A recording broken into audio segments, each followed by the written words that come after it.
Record.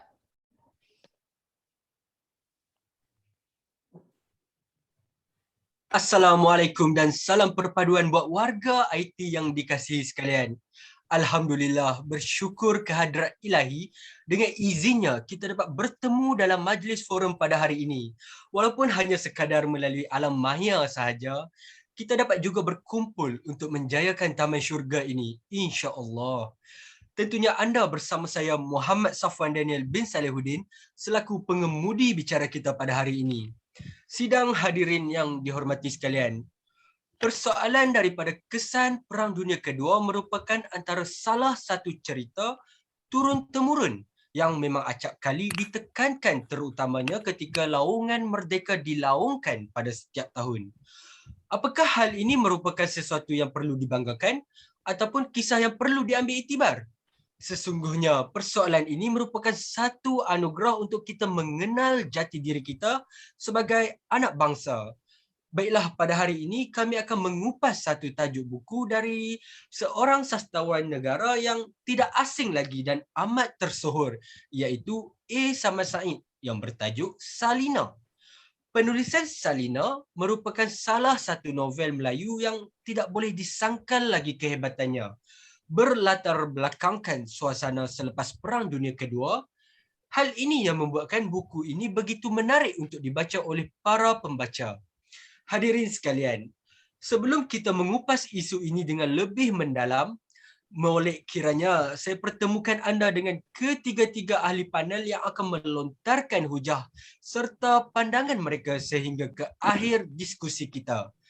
Ahli panel pertama, Saudara Azhan Hafiz bin Kisamuddin, satu-satunya kumbang antara ahli panel kita. Jangan begitu saudara. Ada 2 bunga lebih bijaksana. Begitu rupanya. Kita juga turut ditemani oleh ahli panel kedua, Saudari Siti Najwa Syatirah binti Muhammad Rosli. Panel kedua ini nampak sahaja pemalu, tetapi dalam hati siapa yang tahu? Malu saya, malu bertempat saudara. Oh, begitu pula rupanya. Dan yang terakhir, Saudari Amni Fakirah binti Muhammad Azmi. Panel ketiga kita ini bukan sahaja cerdik, namun cantik manis orangnya. Kongsilah sedikit, apa rahsia? Rahsianya, biarlah rahsia. Berahsia pula panel ketiga kita ini. Apa-apa pun, selamat datang diucapkan kepada ketiga-tiga ahli panel kita pada hari ini. Para hadirin yang dihormati, bahasa ibunda kian digubah. Bahasa rojak menjadi pujaan. Demikianlah antara sebab mengapa penulisan seperti Salina ini perlu terus diangkat dari zaman ke zaman. Ya, Saudara Azhan, sebagai pembuka diskusi kita pada hari ini, apakah yang menjadikan novel Salina ini begitu menarik sehingga perlu dibaca oleh masyarakat kita? Silakan saudara. Terima kasih. Salam sejahtera saudara pengurusi, ahli panel dan penonton sekalian.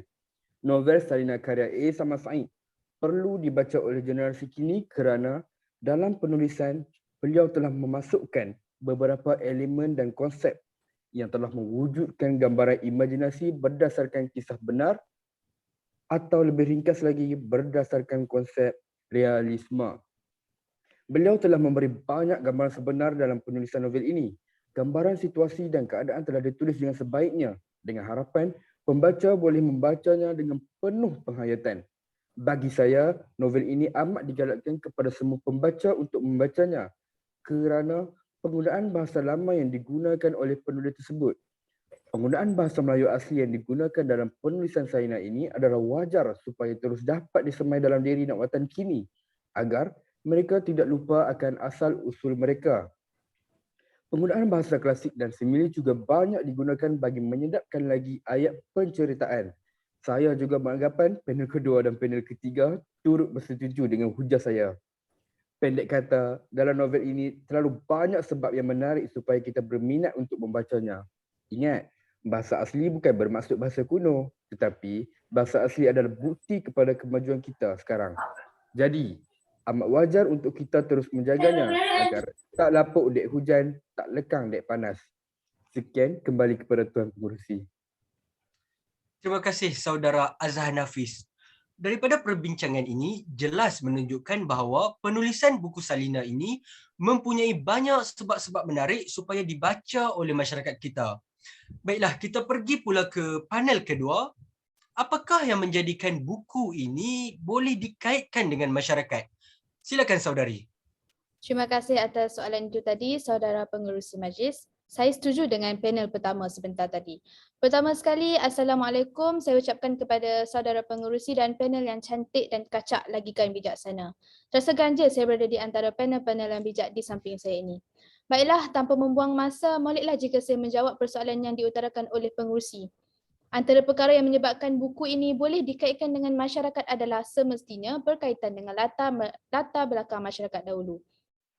Bagaimana keadaan yang dihadapi oleh rakyat pada zaman dahulu untuk mencari tempat perlindungan, pekerjaan dan juga pendidikan. Selain itu juga latar masyarakat yang ditunjukkan di dalam novel ini menunjukkan mereka hidup berjiran dan mereka sangatlah bermuafakat.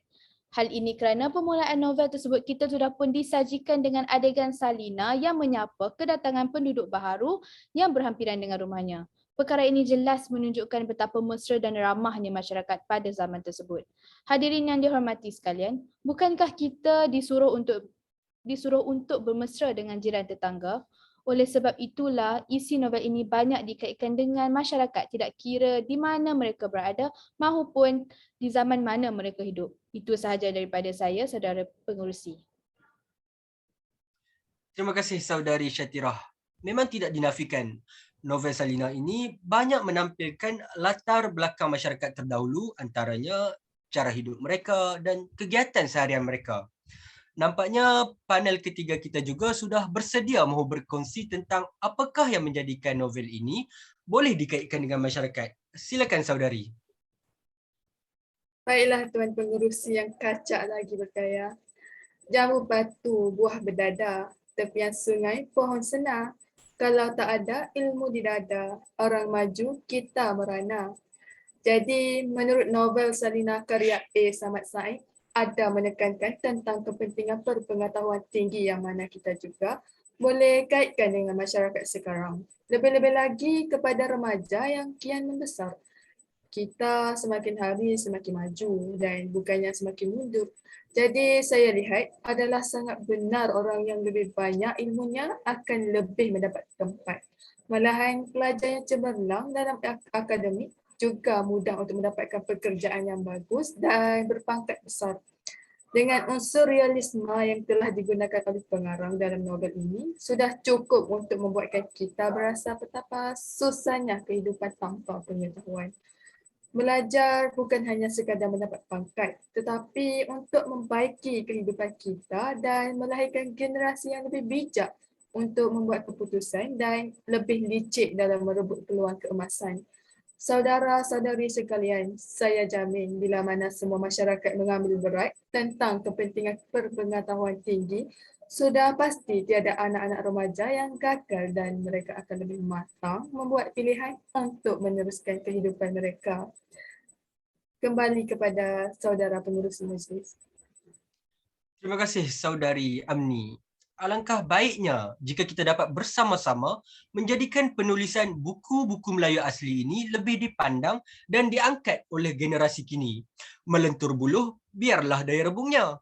Jadi marilah kita beralih pula ke perbincangan seterusnya, iaitu kritikan mengenai buku Salina itu sendiri.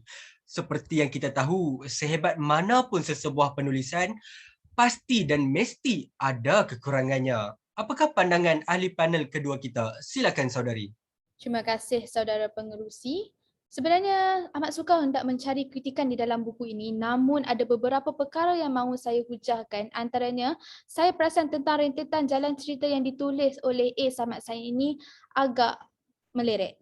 Bagi saya, jalan cerita yang ditulis perlulah diringkaskan agar menjadi lebih mudah kepada pembaca, terutama sekali golongan remaja untuk menamatkan bacaan. Hadirin sekalian, kita semua sudah tahu bahawa remaja mudah berasa bosan jika bahan bacaan yang dipilih dan dibaca oleh mereka mempunyai unsur penceritaan yang agak mendatar. Perkara ini sedikit sebanyak akan membuatkan mereka tidak mampu untuk menamatkan bacaan. Bukankah ini menjadi satu kelemahan? Penulis sepatutnya lebih jelas menceritakan babak di dalam setiap bab. Hal ini supaya penceritaan tersebut tidaklah terlampau panjang dan berulang-ulang. Bagi saya, lebih elok jika penulis tersebut memotong sedikit adegan yang tidak menjadi tumpuan utama di dalam kisah tersebut supaya satu babak itu tidak menjadi terlalu panjang. Saya rasa itu sahaja daripada saya. Kembali kepada saudara pengerusi. Terima kasih saudari Syatirah. Sidang hadirin, sejujurnya saya sendiri sebagai salah seorang peminat novel akan berasa bosan dengan penulisan yang agak meleret dan mendatar. Membuatkan saya mengantuk dan boleh melelapkan mata. Maafkan saya. Mari kita dengarkan pula pandangan atau kritikan dari panel ketiga kita. Silakan saudari.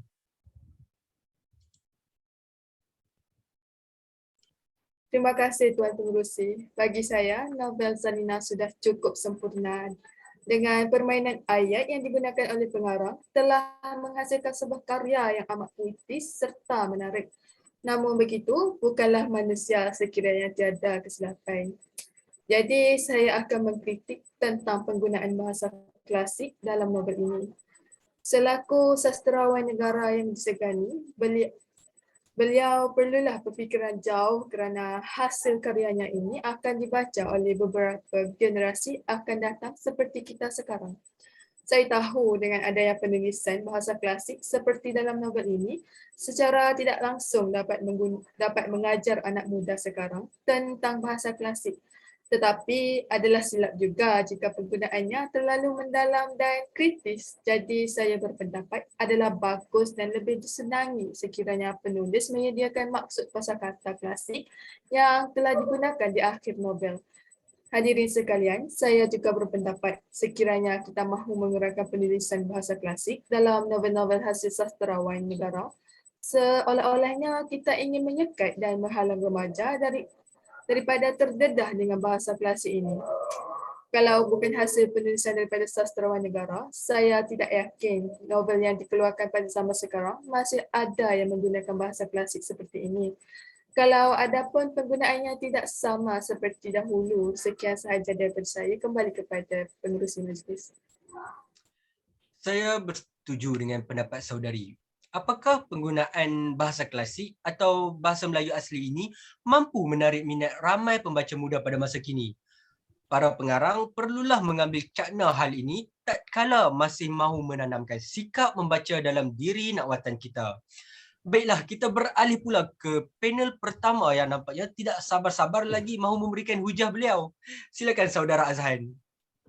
Terima kasih saudara pengerusi. Berdasarkan soalan saudara, saya dapati ada satu kritikan yang saya boleh kemukakan dalam diskusi hari ini. Berdasarkan pembacaan saya berpendapat bahawa pengarang telah memasukkan tentang elemen kepercayaan karut yang diamalkan oleh masyarakat Melayu pada zaman dahulu. Seperti yang telah kita pelajari, amalan karut ini merupakan perbuatan syirik yang menduakan Allah. Saya juga tidak menolak yang kepercayaan ini merupakan kepercayaan turun-temurun dari zaman dahulu lagi dan masih lagi diamalkan oleh masyarakat sekarang. Amalan yang diceritakan dalam novel ini tidak patut dijadikan pegangan kepada masyarakat kini kerana kita sudah berada di ambang kemajuan dan berada di negara majoritinya Islam dan mengamalkan Islam sebagai agama rasmi. Hadirin yang dikasihi, generasi muda yang membaca novel ini sewajarnya tidak mengambil kepercayaan karut sebagai contoh, malah menjadikan ia sebagai suatu pengajaran. Itu sahaja daripada saya. Kembali ke saudara pengerusi. Terima kasih saudara Azhan Hafiz. Sungguh panas ya kritikan-kritikan daripada panel-panel kita yang ada hari ini. Jadi kita telah mendengar mengenai hujah kritikan membina mengenai novel Zarina ini dari ketiga-tiga panel hebat kita pada hari ini. Mungkin ada yang boleh dititik beratkan oleh pengarang-pengarang novel di negara kita supaya kita sama-sama memperkasakan lagi penulisan bahasa Melayu. Hadirin yang dikasihi sekalian, sedar tidak sedar kita telah memasuki pusingan ketiga ataupun pusingan terakhir untuk majlis forum kita pada hari ini. Di pusingan terakhir ini, sukacita saya mahu mengajukan 3 soalan untuk para panel kita. Hadirin sekalian, Karya Salina ini jelas menunjukkan bahawa tema yang cuba diketengahkan oleh pengarang adalah realiti kehidupan selepas Perang Dunia Kedua. Watak utama dalam karya ini telah menunjukkan banyak kelemahan seperti beliau telah beliau telah membuat satu keputusan iaitu menggadaikan maruah untuk menjadi pelacur ataupun pelayan bagi kelangsungan hidupnya. Seterusnya, watak Salina ini juga boleh dikatakan sebagai seorang yang lemah dan agak dayus kerana sanggup menyeksa diri sendiri dengan menanggung seorang lelaki yang tidak berguna langsung. Hanya kerana lelaki itu mempunyai paras rupa yang persis bekas kekasihnya yang telah meninggal dunia. Soalan yang timbul daripada statement ini adalah, apakah perwatakan karakter utama seperti ini boleh dijadikan contoh ikutan kepada remaja sekarang? Kita mulakan dengan panel ketiga kita. Silakan saudari. Baiklah, terima kasih saudara pengerusi. Berdasarkan soalan tersebut, saya sendiri berpendapat bahawa perwatakan watak utama novel ini adalah tidak patut untuk dijadikan contoh kepada remaja sekarang. Namun begitu, masih ada sisi baik yang dibawakan oleh karakter Salina yang mana kita boleh ambil sebagai pengajaran daripada kisah hidup beliau. Pak kata pepatah, buang yang keruh, ambil yang jernih.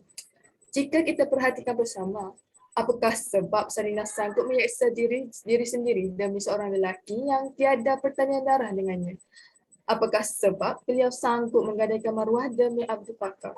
Apakah sebab utama Salina sanggup menahan maki, caci dan terajang dari seorang lelaki yang tiada faedahnya? Benar hadirin sekalian, semuanya adalah disebabkan cinta. Disebabkan cinta yang tidak tahu kebenarannya. Jadi bagi saya, remaja boleh mengambil iktibar daripada kisah hidup Salina ini yang mana kita boleh nampak dan kita boleh lihat apa yang telah berlaku apabila seseorang wanita itu terlalu lemah disebabkan cinta.